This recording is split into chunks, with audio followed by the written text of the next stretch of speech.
Rekan-rekan mahasiswa sekalian, pada video sebelumnya kita sudah membahas mengenai paradigma antroposentris ini yang sedikit banyak menyumbang terhadap kerusakan lingkungan yang ada di sekitar kita. Pandangan antroposentris ini adalah pandangan yang melahirkan sikap dan perilaku eksploitatif terhadap alam yang tanpa kepedulian sama sekali terhadap alam. Sehingga mengapa bisa begitu? Karena paradigma mereka bahwa kepentingan manusia harus diutamakan dan alam hanya dianggap sebagai sarana untuk memenuhi atau memuaskan hasrat kebutuhan manusia itu. Ini paradigma yang menjadi penyebab dari kerusakan lingkungan. Nah, selanjutnya kita akan bahas kerusakan lingkungan di negara maju. Apa latar belakang yang membuat adanya kerusakan lingkungan di negara maju? Negara maju di sini kita maknai ya, atau menunjuk pada negara-negara Eropa Barat. Kita awali flashback ke belakang ketika runtuhnya Imperium Romawi pada sekitar tahun 1453 yang berakibat atau berimplikasi pada tumbuhnya atau munculnya negara-negara baru di Eropa yang sebelumnya merupakan negara bekas jajahan Imperium Romawi. Imperium Romawi runtuh dan muncullah negara-negara baru yang ada di Eropa.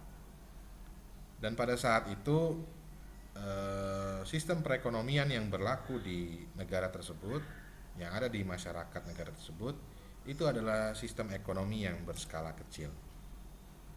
Keadaan itu kemudian berubah ketika gelombang industrialisasi mulai melanda negara-negara Eropa Barat, di mana sistem ekonomi berskala kecil, pertanian, perkebunan, peternakan itu mulai digoncang oleh adanya industrialisasi sebagai sistem ekonomi berskala besar.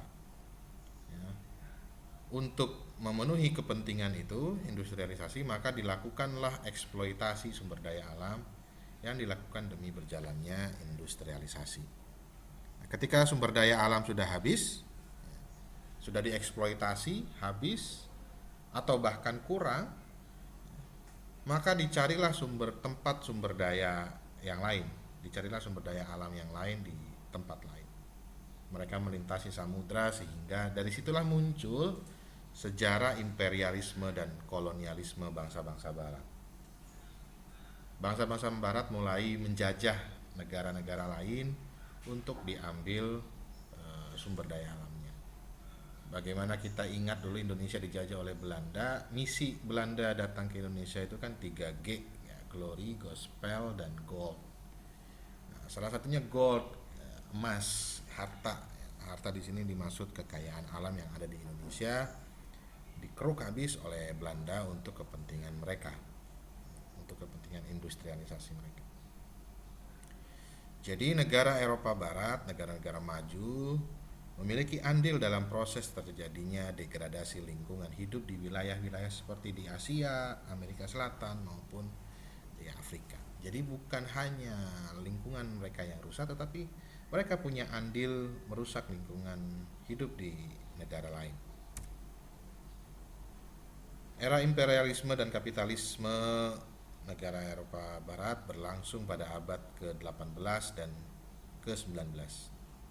Pada abad ke-20, praktik imperialisme, praktik penjajahan secara fisik relatif hilang. Ya, setelah Perang Dunia Kedua, negara-negara jajahan mulai berjuang membebaskan diri dari belenggu penjajahan. Tetapi pada pertengahan abad ke-20 muncul bentuk penjajahan baru yang kemudian kita kenal dengan sebutan neoliberalisme. Kekuatan yang menjadi andalan utamanya bukan menjajah secara militer, tetapi menjajah dengan berselimutkan perdagangan bebas.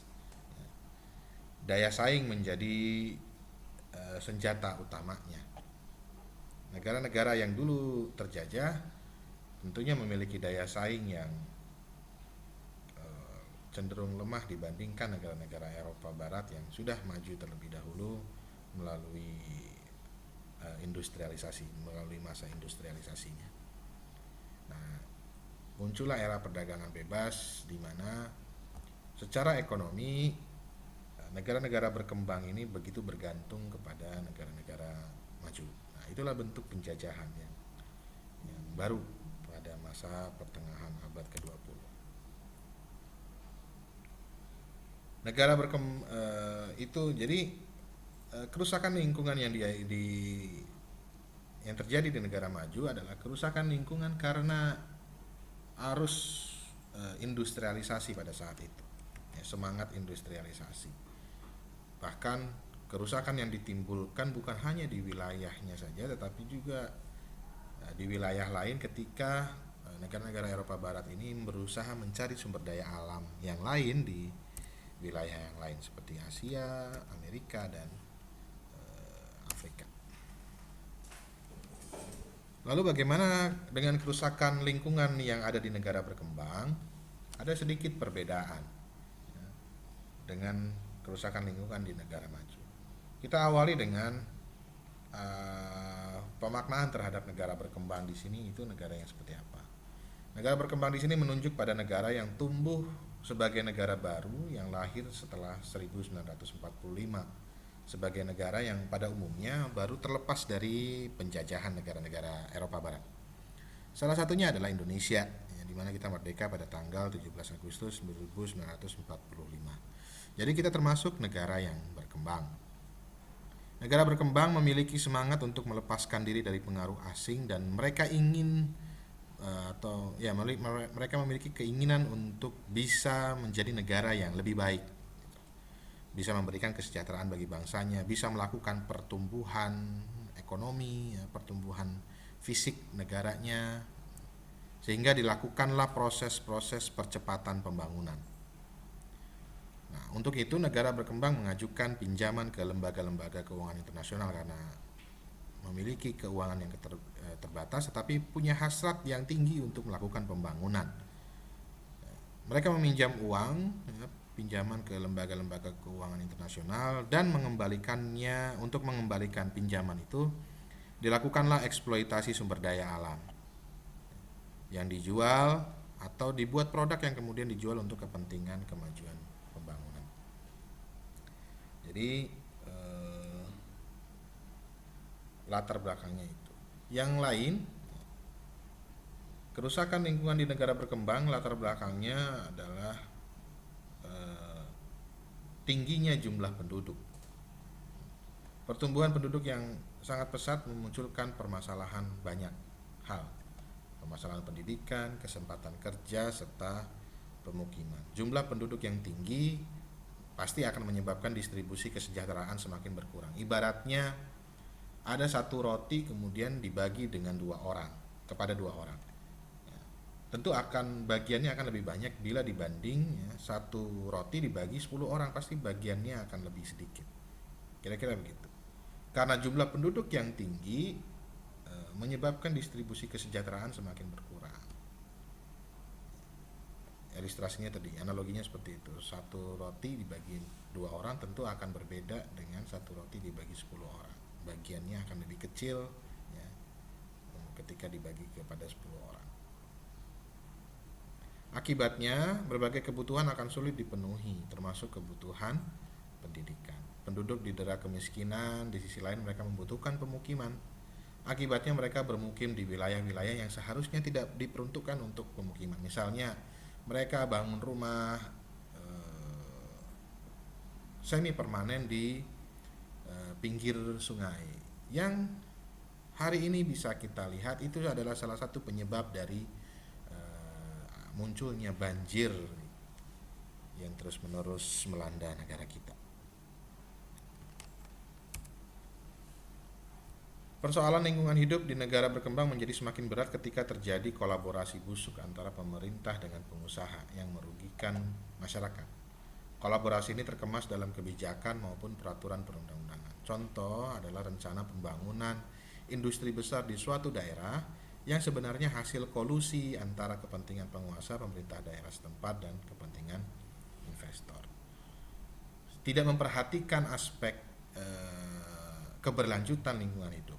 Orientasi pemerintah adalah bagaimana mengejar pertumbuhan ekonomi, mengejar pembangunan, dan seringkali terkadang upaya itu dilakukan dengan cara-cara busuk, kolaborasi busuk dengan pengusaha, mempermudah izin, tetapi tanpa melakukan kajian lingkungan hidup yang komprehensif, sehingga kegiatan investasi yang terjadi di suatu daerah justru banyak merusak lingkungan hidup.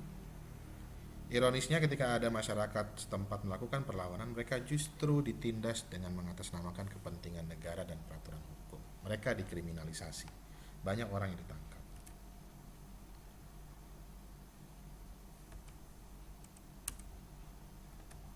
Begitu kira-kira penjelasannya, dan di akhir video ini saya ingin memberikan tugas kepada Anda untuk menjawab dua pertanyaan. Yang pertama, coba Anda sebutkan dan jelaskan kerusakan lingkungan yang paling dominan terjadi di Indonesia itu kerusakan lingkungan hidup yang seperti apa.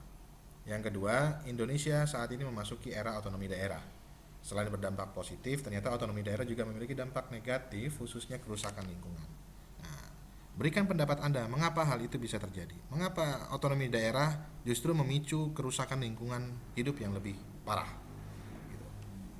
Itu silakan Anda jawab, Anda diskusikan dengan teman-teman yang lain juga diperbolehkan. Terima kasih, semoga bisa dipahami. Assalamualaikum warahmatullahi wabarakatuh.